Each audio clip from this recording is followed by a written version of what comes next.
Very good morning. Till yesterday, you heard so many on the beverages and food. Uh, Today, I will tell you something about the how to innovate the new foods, where we are strengthening the health constituents of the food because presently we do produce a lot of food, but because of our staple food, we consume few crops in abundance, and many other crops we take very little.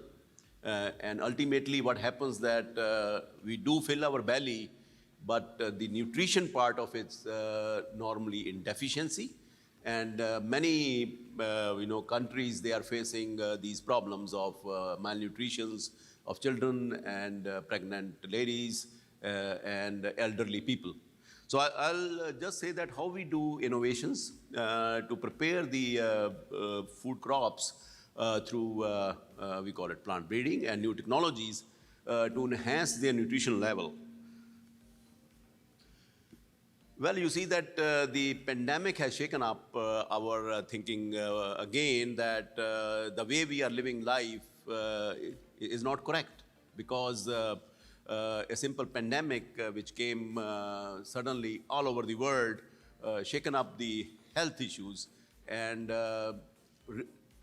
created a rethinking in ourselves that how we can strengthen our health to avoid these kind of calamities in future. You see that the infection happened to the people who have comorbidity, because many people have the situations of cardiacs or other issues. These people are affected mostly by the viruses. People who are healthy, they do get the infection, but their infection level remain low, and the hospitalization was not happening. So what we are saying that the comorbidity, why it came to the people, so the lifestyle, we say, many a time we say that the lifestyle issues are there now, because these diseases are particularly cardiac diseases or gastric diseases, all are coming through the lifestyle. The way you live life, the way you eat, and the way you behave, because that is what the situation is.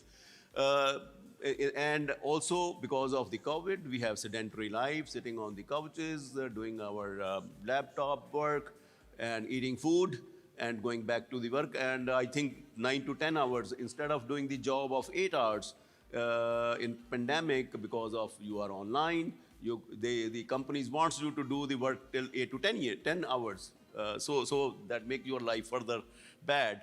And also the erratic food, because we were taking erratic food, whatever is available, because that is we are eating and doing job. So all these things created new issues in the health.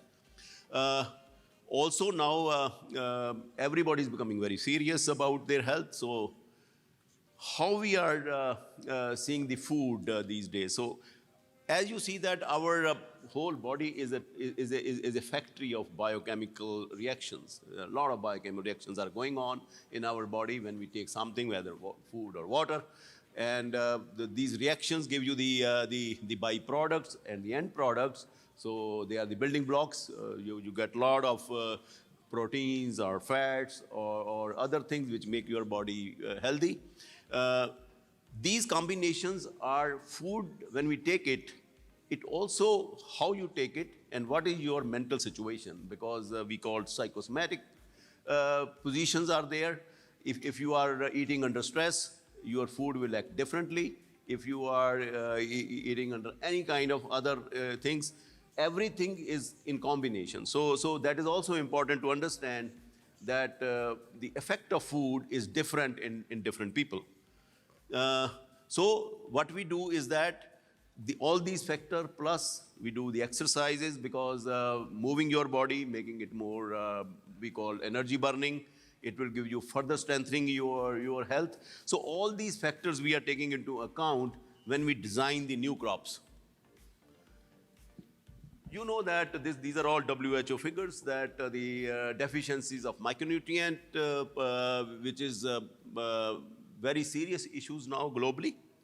Particularly, these issues are more specific in Asia, Africa, and Latin American countries because their food habits are different. If you see that there is a big UNO call that now the hidden hunger, what they call the nutrition part, is missing. The belly filling is becoming more important for certain population of the not Western world, but the Asian part. Because people just want to fill the belly and they're not worried about what is the nutrition inside. If people are eating rice, they're only eating rice 3 times a day, or they are eating wheat, they are eating wheat 3 times a day. So I think that is where we say that there is something is missing in their food, which is not making them healthy, and they are losing everything there. So if you see that there is a deficiency of zinc, which is almost, you can say, 25% of the world's population is affected by that, which is around 600 million people. There is another problem that this zinc deficiency will cause anoxia, dwarfism, weak immune system, skin lesion, hypogonadism, and diarrhea. So these are some of the associated health issues which are affected by the zinc. Similarly, if you have iron, there is also iron and iodine and other things are also becoming deficient in our daily food. If you see that there is a different requirement of male and female, the male requirement is 12 to 15 milligram zinc every day, while female require more than 68 milligram. So the food also for both the gender is different, because when you want to supplement your things, you have to see that what is your body requirement of the micronutrients. Similarly, these iron deficiency also cause a lot of anemic ladies. We've seen that in the lower strata of the society, where anemic things are becoming more. If you check the hemoglobin of these population, it is even less than 10. So these are the deficiencies which are appearing in these populations. Similarly, the pregnant woman and the deficiencies of folic acid, zinc, because that is also additionally required to absorb these micronutrients. So you need also the absorption mechanism with the food, that whatever you take, if you take pill, but if it is not absorbed in your body, it will go waste.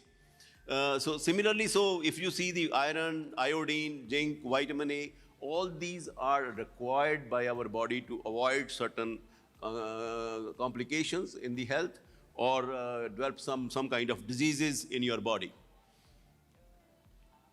So these are some of the, I'm not frightening you by the technologies, but these are the new technologies which we are using to make the healthy food. There is a molecular technologies are available. We can now sequence the genome. We already have sequenced almost many crop species. We can find out that what is the makeup, which of the genetic genes are doing what, and how we can know that this gene, if we enhance its function or reduce its function, we can accumulate certain nutrients in the crop plants which are stored in the edible part, because ultimately you are eating the edible part of the crop. And there we also want to make it more sustainable during cooking, because we don't eat many of the food raw. So even during cooking, they maintain their nutrition, so that whatever we eat, that component of that nutrition or the quantity should remain the same and infect our body. So these are some of the genetic technologies which we are using, and you might be hearing in the press many times that the new technologies are giving us the freedom to modify the genome and develop the new crops. And if you see that how we can enriching the staple food, particularly the crop which we are eating, this is the best tool which we are using. See, many crop plants are intercrossable, because whatever wheat you are eating, it is a cross with the grasses. You are not eating grasses, but when we make a wheat, we take a lot of genes from these species and convert it into the crop which you can grow and which you can eat. So while doing breeding, we do all these things, and then we say we do the biofortification. because there are many things in the market is available, which is fortified by adding, supplementing, like you get the wheat flour, where people add a lot of these additional things. But instead of adding additional thing, we can put in the wheat the higher zinc level, higher ferrous level, so that you can distribute well, because people get the wheat grain, and they can make flour out of it, then make chapati out of it. So I think that is what we want to do, that easy to deliver to the societies, and there is no need to add anything there, any additional work is required, and people can eat as such, which is a healthy and additional nutritional food. So we have that now products which are coming with these kind of additions with the nutrient level. If you see the recent introduction of golden rice in Philippines, this is the first country, I think, which has released the golden rice. The debate was going on for a very long time that this golden rice is a solution for the deficiencies of vitamin A. This rice was engineered with 3 genes, and we have taken gene from daffodil flour to add into the wheat, the rice. And if you see the color of the rice is yellow because of beta carotene. And this can give the population who are rice-eating populations, so that they get a lot of vitamin A, because that is deficient in their system. So people start understanding that we can biofortify many crops this way, so that they deliver particular component of that. So if you see that we have already done it, and this is released in one country, but it is also tested in many other countries, which is on the process of acceptance and release, though these all crops are released after proper biosafety assessments, and found no negative impact on either the plant crops or human beings. So if you see that our approach is that, which we used all, one is that we call it dietary diversification. Because if you are eating rice, you don't keep on eating rice. You diversify your food, you change your food habits, and try to put a lot of things in your, like a vegetable, you add fruits, you add many things, so that you get many of these components. So that is called dietary diversification, where you can improve your nutritional profile. Diversification, again, it's a strategy which is, people use it, you might be eating a lot of pulses by soaking it, by germinating it, we call it sprouts, and or microgreens, people eat it. They enhance the availability of these nutrients. So that has also been now done by many people who are health conscious, that they do all these kind of things, that they have fermentation. So you do fermentation also of your food, like in South, people eat it, the dosa and the idlis, because they are fermented foods. They also enhance the availability of nutrients. Fruits and vegetables, I said that, they are there. But one caution is that certain these crops, they have anti-nutrient absorption components, like these phytic acids, these or polyphenols. They bind, they don't allow your body to absorb certain kind of nutrition.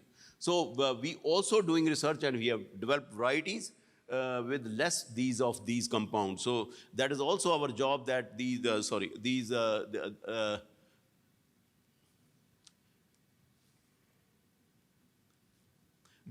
should be less in your food. So we are also controlling these in the crop itself by genetics, and removing these anti-nutrient components of it. Similarly, we are also improving, like if you have ascorbic acid, which allow you to absorb more iron. So these are we call jointly we are improving that, so that it is not that we enhance one thing and that thing will not be absorbed by your body. So we have to balance all these components, so that they ultimately, whatever we want to give you, it is available to you when you take these foods. Similarly, if you see that how we are increasing the folate level, particularly all these are to the children, so that they can take, see, the next year, 2023, we are celebrating the International Millet Days, the millet year, because millets are now becoming focus where you get a lot of nutrients through the millets. There are many millets, minor millets and major millets.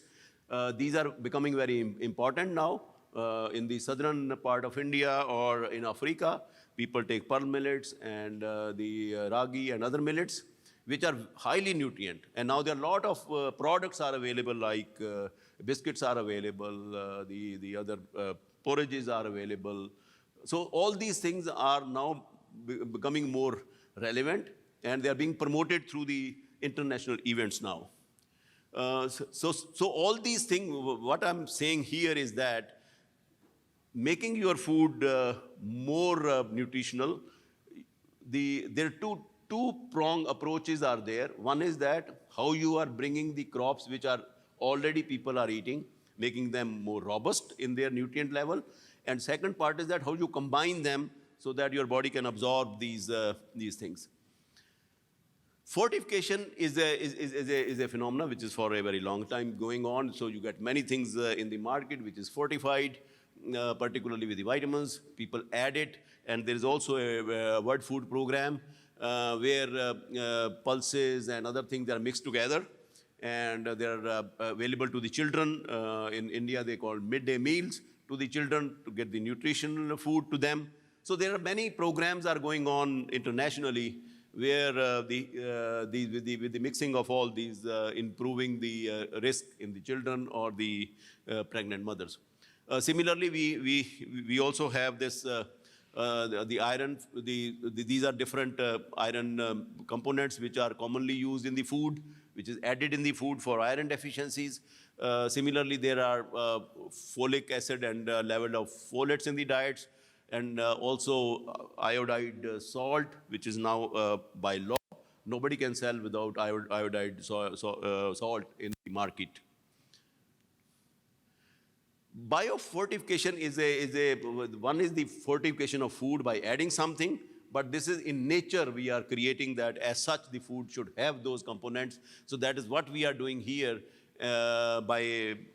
We now have more deeper knowledge in the crops by knowing the genetic makeup, because ultimately every human being or plants, they have their genetic makeup which decide what kind of activity or genes you have, how you can activate your genes or making genes more robust, which gene you want to work more than the other. So now we have the technology where we can enhance or suppress the genetic functions, and then allow your body to use better absorption or better nutrition. So these are some of the things which we are doing now to enhance and also remove the anti-nutrient inclusion in the food, because their food also carry that. So there are different approaches we have. We call transgenic approach, where we can break the barriers. We can transfer genes from bacteria to plants. We can transfer gene from fungi to plants. We can transfer gene from unrelated species, we call it. We just slice the gene from those, put it into the plants and express there, because normally these plants don't have those kind of genes. So we want to enhance that with that. But by doing that, there are a lot of regulations involved in it. Like in drugs, you have a lot of clinical trials. Unless you establish that, without that, you cannot release the product. This is in plants, this is more stringent. And unless we do the biosafety, environmental safety, these products are not released. And these are now documented that till today they have not found any negative impact. And these are being released in the world quite a bit now.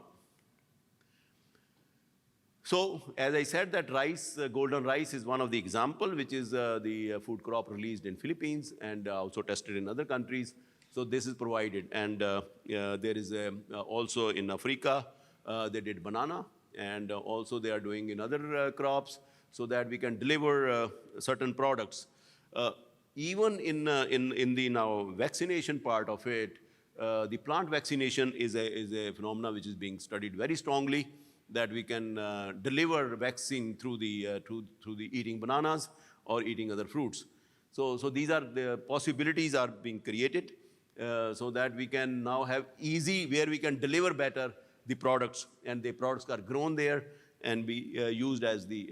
So this is the provitamin A, I told you, beta carotene, and we have also increased the levels. If you see, by 169-fold increase in the beta carotene, ascorbate by 6-fold, folate by 2-fold, in the corn which is released in US.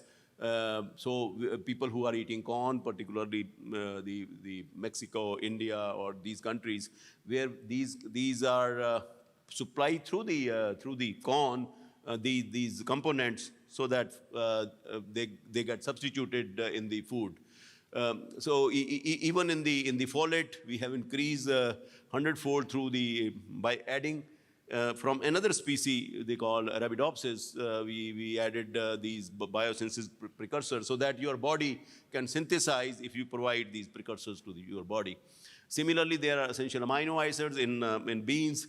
So there are all these. What I'm saying is that the possibilities, and these are products now available, where these enhancements are being done in these crops. The other approach is that, one is, I told you that we insert genes. One is that your genome is there, but it carries certain genes which are not. So by using we call gene editing technology, as you edit your manuscript, we can edit the genome. So we exactly know what the gene is doing. So after knowing that gene, we can edit that gene. Either we enhance or we can suppress the activity of that gene, so that your body can take care of the availability or the absorption part of the nutrition. And also, we can enhance certain nutrients to high level, and they can be stored, not being utilized by the plant, but stored in the seed or the grain which we eat. So these are some of the things which we are doing. So this is a global program. We call it Harvest Plus. In this program, we release now so many varieties. This program was initiated in 2003 in the, we call it the CGAR system, which is a global system of crop improvement. And there we released now this program is coming under the A4NH, Agriculture for Nutrition and Health. And this program is a global program, and it is now being promoted by the United Nations globally. And this has a lot of impact in many countries, this program. And if you see that these, because there is a issue in the plant breeding also, that the lot of environmental factor is important to grow a crop.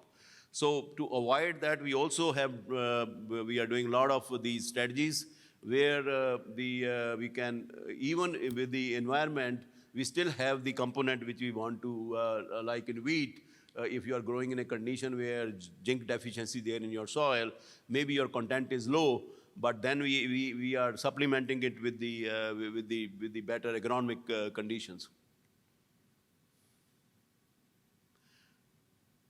So if you see now that these are all the vitamins or the provitamins and selenium, calcium, phosphorus, zinc, methionine, and tryptophan. These are all now being stimulated in the crops to get better nutrition. Anti-nutrient, in fact, I told you we are removing it now, because this phosphorus compound, they are not digested by human being. So we have to stop their activity by dissolving them with the enzyme, and we enhance the activity of the enzyme here through the genome editing. So these are some of the science which we are doing to enhance the crop nutrition part of it.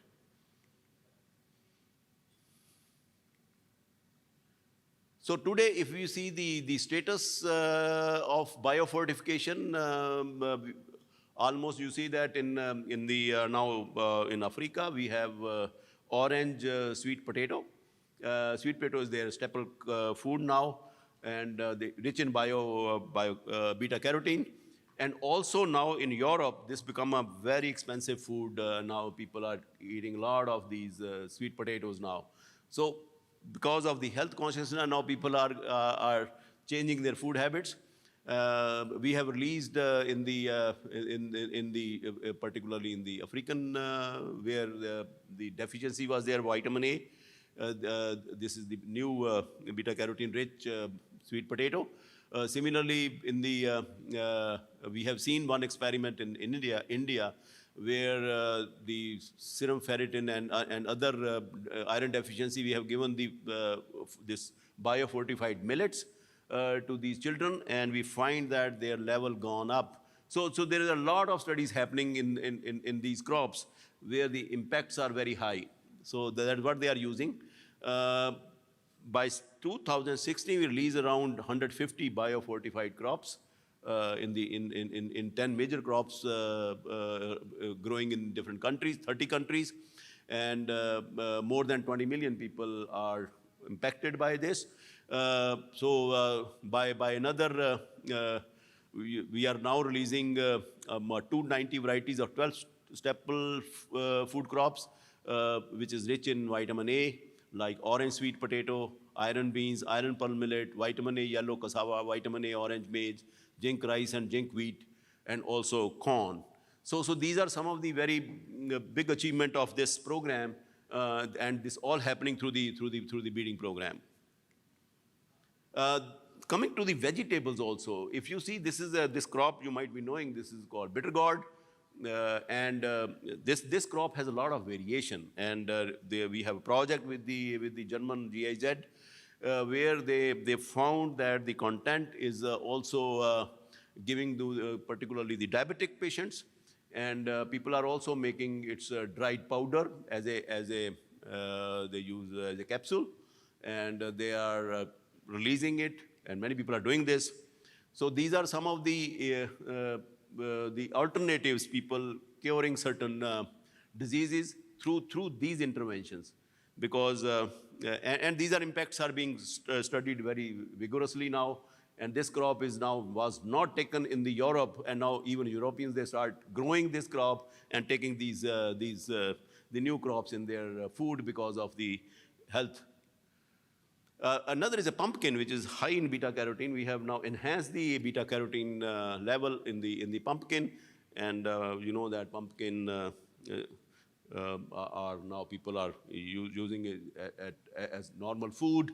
They can steam it. You can eat as a steamed food. So all these are the new innovations which are now being supplemented. Broccoli is now becoming a more for the cancer patients. We know that there are brassinoloids available which suppress the cancer.